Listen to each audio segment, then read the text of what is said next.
ter um e-commerce em 2025? Será que vale a pena, com base em tudo que está acontecendo, considerando o cenário fiscal, considerando a taxa de juros, considerando o risco, considerando o cenário, concorrência? É isso que eu vou te falar nesse vídeo. Só deixa eu estacionar. E enquanto eu estaciono o carro, já aproveita para deixar teu like, se inscrever no canal, porque esse assunto aqui pouquíssima gente vai comentar dessa forma e vai falar com tanta sinceridade. Então, deixa eu estacionar aqui, pera aí. Bom, agora sim, até desliguei o carro aqui. Quando a gente fala de começar um negócio, existe muita coisa, muitas nuances por trás disso. Principalmente quanto às motivações. O que te motiva a querer ter negócio? Geralmente é questão de ter liberdade, ter autonomia e também a questão financeira. Só que hoje em dia, e eu quero te fazer refletir sobre isso, eu quero que primeiro pense na sua condição atual, no seu emprego, no seu trabalho, a certa segurança que você tem em cima disso. Porque se você está pensando em largar o seu emprego direto para começar o e-commerce, eu não quero chegar aqui e te desanimar. Só que a verdade é que assim, a gente tem que considerar três aspectos. Primeiro, o Brasil está vivendo um cenário de insegurança fiscal gigantesco. Nossa insegurança, gastos muito acima, a inflação está acima da meta. Outra questão, a gente tem PIB do país mostrando sinais de queda. Então, o país não está em crescimento constante, ele está agora, inclusive, caindo.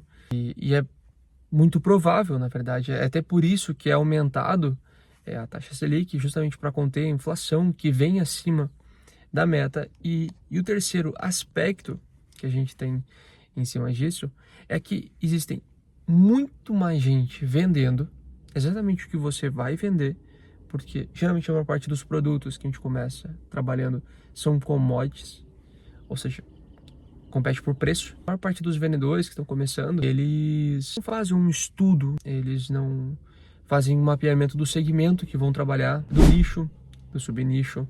Eles compram um produto de um fornecedor, então imagina Tramontina, Crona, grandes marcas, aqui eu tô falando de algumas, são muito comuns, a gente tá na região sul, e começa a trabalhar com um produto e fica lá competindo no catálogo por preço. Então, em um mês ele vende 40 mil reais porque ele comprou aquele produto, competiu, ganhou no catálogo. Aí no outro mês ele vende muito menos. Daí então ele quer compensar aquilo ali como? No preço. Então ele fica sempre nessa nuance, competindo contra os vendedores. Todos ficam nessa disputa de quem tem o preço mais baixo. E todo o mercado acaba sendo puxado junto nisso. E isso faz com que, por vezes, a maior parte do pessoal, e aí você vai ver o cara é um vendedor Platinum, às vezes é um grande vendedor, aqui eu tô considerando o Mercado Livre porque é o maior e-commerce, né? O maior marketplace da América Latina. E quando a gente analisa isso, tu vai ver vários vendedores, a gente vendendo muito, só que a margem desse cara tá extremamente apertada. É uma margem de lucro muito baixa, que por vezes até, algumas até são estranhas, porque a empresa, quando a gente considera todas as taxas, comissão e possivelmente o preço que esse cara tá comprando, muitos até estão fechando negativo para manter a operação rodando, apenas com base no giro. Então, considerando esses aspectos, a inflação, a gente considera a economia, a situação que o país está, considera a concorrência e principalmente os impostos, a taxação, todo o contexto que envolve isso, eu digo que talvez isso vale nem só para o e-commerce, vale para qualquer negócio, que avalia muito bem. Quer começar? Tem potencial? O e-commerce possivelmente vai crescer ao mesmo tempo no Brasil? Sim, possivelmente vai crescer. A gente tem um mercado ainda muito rudimentar, tem muito a evoluir, muito a desenvolver, faltando muito profissionalismo, muito. A questão é, se você vai começar simplesmente para vender o que todo mundo vende, forma que todo mundo vende, exatamente, basicamente é pegando a foto do fornecedor, colocando ali, é competindo pelo preço, é no mesmo canal, fica nisso, eu diria para não ir. Por quê? Porque você vai se decepcionar. Porque é feito aquele cálculo, por exemplo, fiz aqui o meu cálculo, a minha margem de contribuição ficou 10%. Eu vou vender a 100 reais e depois de impostos e taxas eu vou estar recebendo 10 reais. Então essa é a minha margem de contribuição. Você calculou aqui. Então se eu vendi para 1.000, num dia eu ganhei 100. Então tá bom, Arraston. O que você está dizendo que não vale a pena? Porque uma taxa dessa aparentemente parece boa. O que não te falam sobre isso é que você vai ter os custos envolvidos na empresa, o custo dos insumos, o material, uma cadeia de suprimentos e principalmente vai precisar de pessoas para te ajudar. Mesmo que não tenha, que tenha que tirar o seu prolabore, esses 10% que eu faturei 100 mil sobre o 10, eu não posso tirar 10 mil para mim. Nunca. Porque a empresa precisa, número 1, ter capital de giro e ela precisa manter o fluxo de caixa. Então dessa fatia, apenas um pouquinho do que vai para mim. Entende?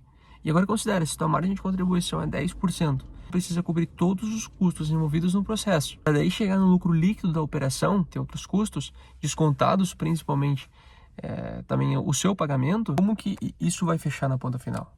Entende? Dificilmente vão te falar disso porque em teoria é chato. A gente quer mostrar o quê? Faturamento, mostrar resultado. Só que a gente tem que considerar que você vai precisar começar o seu negócio, injetar dinheiro e uma empresa nova, um CNPJ novo, considerando que você vai fazer tudo certo, abrindo o CNPJ, vai começar como MEI, enfim, ele não gera confiança nos fornecedores para eles talvez tirarem um crédito. Vai ter que comprar à vista.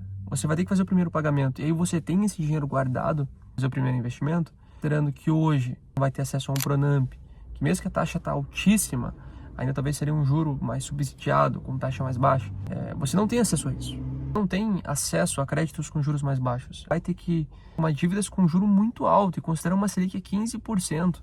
Tudo isso tem que ser considerado na forma como você vai trabalhar. E aí sim, se você considerou, se você calculou, se você estudou o mercado que vai atuar, se estudou os produtos, se fez todo um estudo de caso antes de começar, não simplesmente só pegou um produto e anunciou, aí sim, daí vale a pena. Daí pode ser interessante. Agora, se só vai pegar o produto e vender como todo mundo vende da mesma forma, eu não estou dizendo que você não pode revender produtos brasileiros, produtos da indústria nacional. Claro que pode, tem gente que ganha um bom dinheiro em cima disso. Que sim, existe, tem formas de ter margem.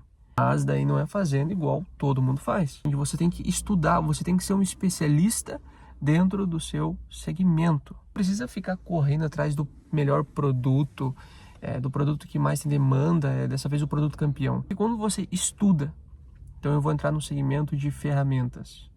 No segmento de ferramentas, eu estudo a demanda, eu estudo os produtos, eu estudo o que a pessoa pode precisar, conjuntos, kits, tudo que envolve o segmento. Dentro do nicho principal, ferramentas, os subnichos que vêm a partir dele, começa a me tornar um especialista nisso. Eu sei que tal produto vai ser interessante, complementar, porque eu entendo do segmento, não vou ficar procurando pelo produto campeão. Quando eu começo a pegar essa ideia, e daí sim, aí é interessante, porque você está muito mais protegido. Mesmo que aconteça uma crise, uma recessão econômica, por conhecer o seu segmento, você vai começar a entender o que a pessoa pode estar precisando, o que é o seu público-alvo, o que a pessoa que vai estar do outro lado, se ela não estiver comprando mais aquele produto, o que ela vai precisar.